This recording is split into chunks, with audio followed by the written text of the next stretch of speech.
l'impact de la loi MAPAM peut amener à revoir la composition du capital avec les collectivités locales et donc potentiellement notre champ d'intervention. Cela dit, aujourd'hui, nous intervenons à 80% pour Nantes Métropole. Donc nous sommes déjà très présents sur le territoire de l'agglomération, à la fois sur ces différentes thématiques. Et donc je suis assez confiant et je ne vois pas d'impact négatif de la loi MAPAM sur notre outil. Au 1er janvier 2016, sur les secteurs du stationnement payant, vous ne payerez plus un timbre-amende à 17 €. Mais chaque collectivité définira ce qu'on appelle le forfait de post-stationnement. C'est en termes de loi tarifaire une réelle révolution. Et on va avoir du mal, je pense, nous, c'est vraiment un problème et un challenge de l'année 2015, d'expliquer ça à nos usagers, ce qu'est cette nouvelle règle et cette nouvelle loi. Il y aura des variations parce que, étant adossé à une SPLA, un certain nombre de dossiers seront captés par cette SPLA. En revanche, l'ASEM a toute sa place sur des projets innovants et des orientations à prendre en matière de réflexion, d'immobilier, d'aménagement, d'opérations propres pour l'intérêt général.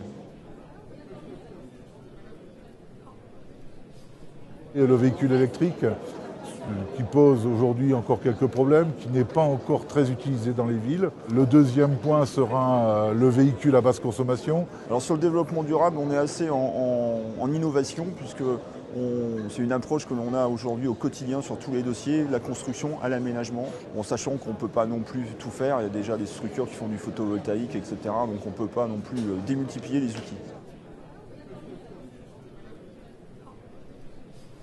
Plusieurs services, tout ce qui va toucher à la RFID, c'est Héros sans contact, la dépénalisation qui amènera certainement des modes de fonctionnement différents au niveau de la verbalisation. Et on peut même envisager, je pense à terme, des systèmes de verbalisation à lecture de plaques qui nécessiteront de moins en moins d'agents en surveillance. L'innovation est vraiment un sujet sur lequel il faut être présent pour permettre aux élus et aux services des collectivités locales d'avoir plusieurs solutions à leur proposer techniquement et permettre de répondre à leurs questions sur un besoin bien précis.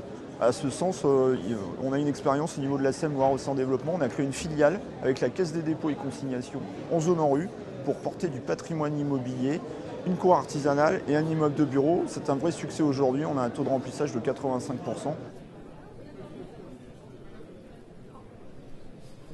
Il faut vraiment qu'on ait un partenariat très étroit parce que les zones financières sont assez tenues et il faut vraiment être en totalité transparence. Et les équipes de la Caisse d'épargne sont très réactives et on s'en satisfait. Ce qu'on attend de nous, c'est demain qu'à la fin de cette année 2015 et pour le 1er janvier 2016, tout soit opérationnel. Donc il faudra que tout le monde se mette sur le même créneau pour que tout ça fonctionne bien et je compte sur la Caisse d'épargne pour que tout soit parfaitement au carré.